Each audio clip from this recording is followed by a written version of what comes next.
Nyagasani Yezu nabane namwe. Inkuru nziza Yezu Kristo nk'uko yanditswe na Mariko.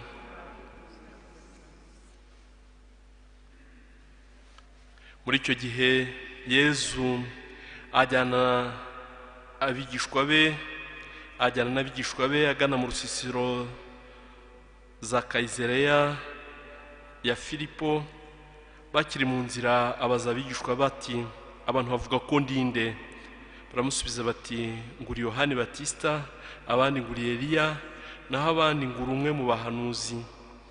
Ati mwebwe se muvuga ko ndinde? Petero aramusubiza ati, uri Kristo.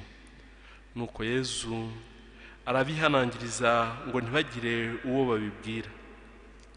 Nuko atangira kubigisha ko umwana w'umuntu agomba kuzababara cyane, agacibwa n'abakuru b'umuryango n'abaherezabitambo bakuru n'abigishamategeko, akicwa ariko akazazuka nyuma y'iminsi 3.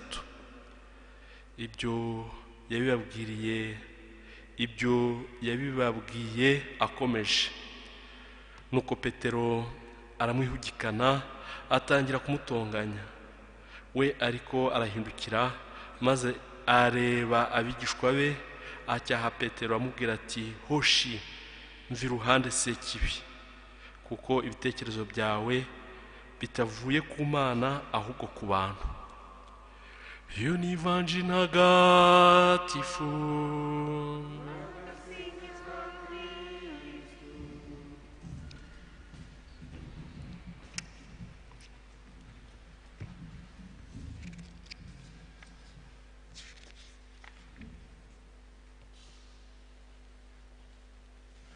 Bakristo bavandimwe, tusangiye kwemera Yezu Kristo akuzwe.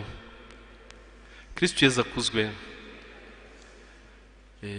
Mu minsi yashize nagiye mbibutsa ko buri gihe tugomba gusaba ingabire y'ubushishozi n'ubwenge, ariko ko ubu ko ari ngombwa cyane, kuko twatangiye igitabo cy'intangiriro kandi murumva ko ni nka fondation y'ijambo ry'Imana, ni intango y'ijambo ry'Imana. Abubatsi barabizi ko iyo wakoze fondation nabi ntabwo wazamura ngo ugere hejuru cyane, icyo cyubakwa cyawe kiragutamaza ko utubatse fondation neza. Natwe rero tugomba gufata umwanya no gusenga kugira ngo dusobanukirwe n'ibi Yezu ari kutubwira, n'ibi ijambo ry'Imana ari kutubwira muri ibi bihe, kugira ngo tugire fondation ikomeye mu ijambo ry'Imana.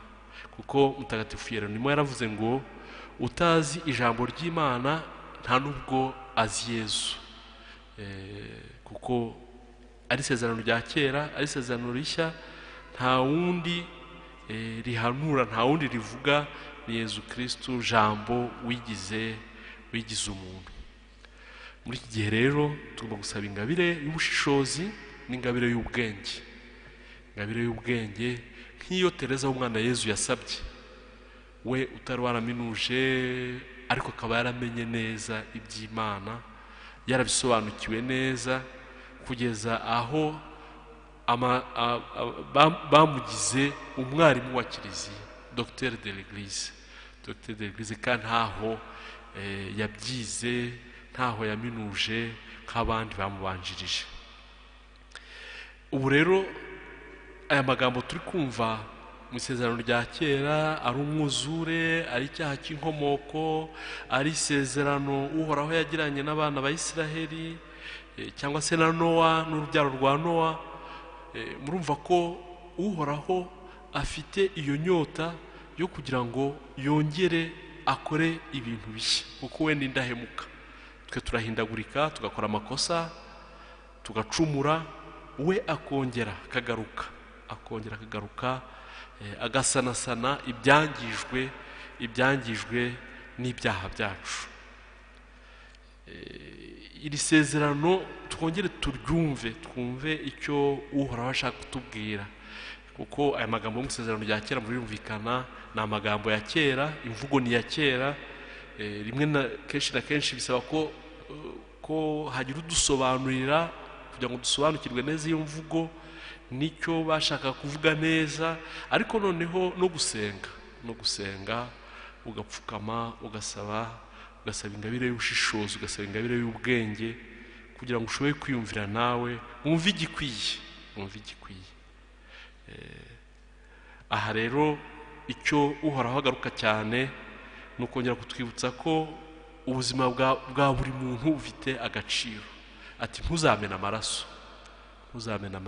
Amaraso ni umuntu. Ati ntuzamena, ndetse n'ay'inyamaswa mu isezerano rya kera bari barabisobanuye neza kugira ngo abantu barusheho gutinya Imana itanga ubuzima.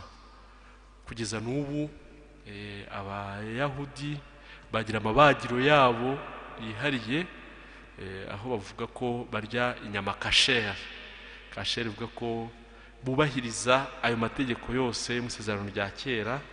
Ariko icyangombwa cyane kuri twe, ibyo kiliziya twebwe dusaba, ni ukubaha ikiremwamuntu cyose, kuva umwana agisamwa kugeza umuntu avuye mu mwuka, n'imva ye tukayubaha, n'imva y'umuntu tukayubaha kuko ari imva y'umuntu. Nibyo kiliziya itwigisha, tugomba kubaha buri wese n'abo tudahuje ukwemera. Mu minsi yashize twagiye dusaba kugira ngo twubahe, dusabire n'abo tudahuje n'ukwemera, kubaha ubuzima. Gusaba Nyagasani kugira ngo adusobanurire, adufashe ko tugomba kubaha ubuzima, tugomba kubaha ikiremwa muntu uko cyaba gihagaze kose mu gihe cyose.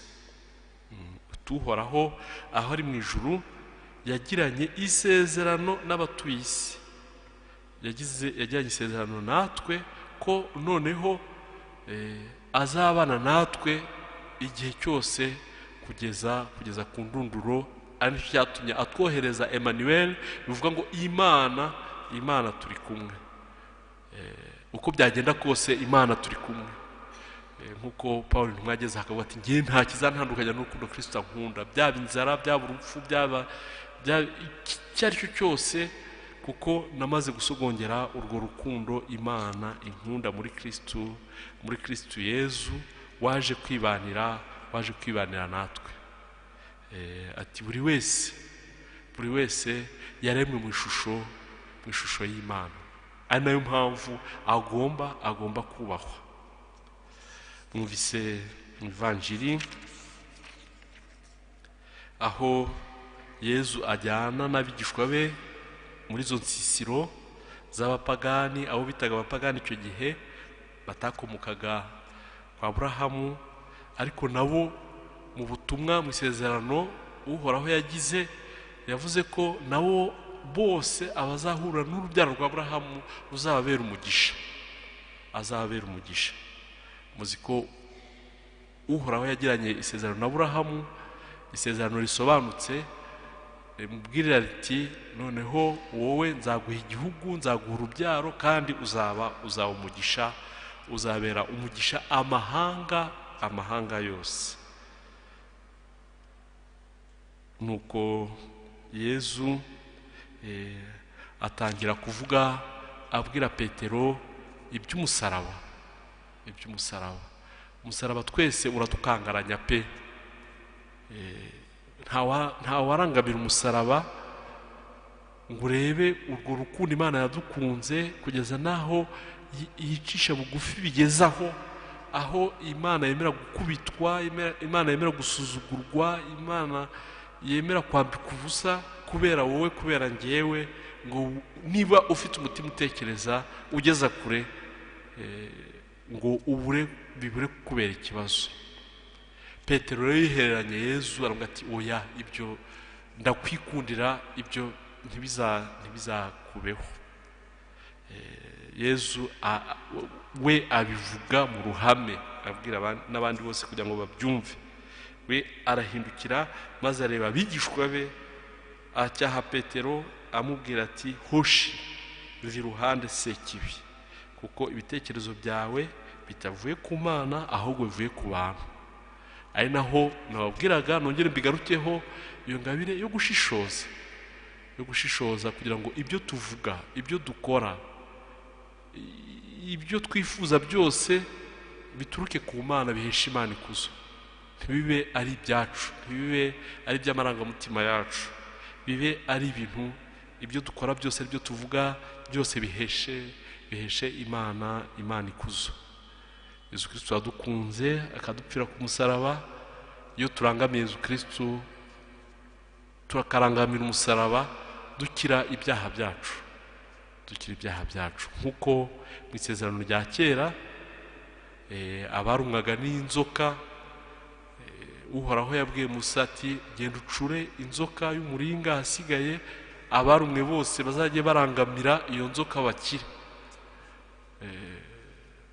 Pawulo intumwa avuga ati mu isezerano rishya ati iyo nzoka bacuze bakayimanika kugira ngo abana ba Isiraheli bakoze ibyaha bakire, yashushanyaga umusaraba wa Yesu Kristo. Turangamira natwe mu ntege nke zacu, mu byaha byacu, twarangamira uwo musaraba, twarangamira urwo rukundo Imana yadukunze tugakira.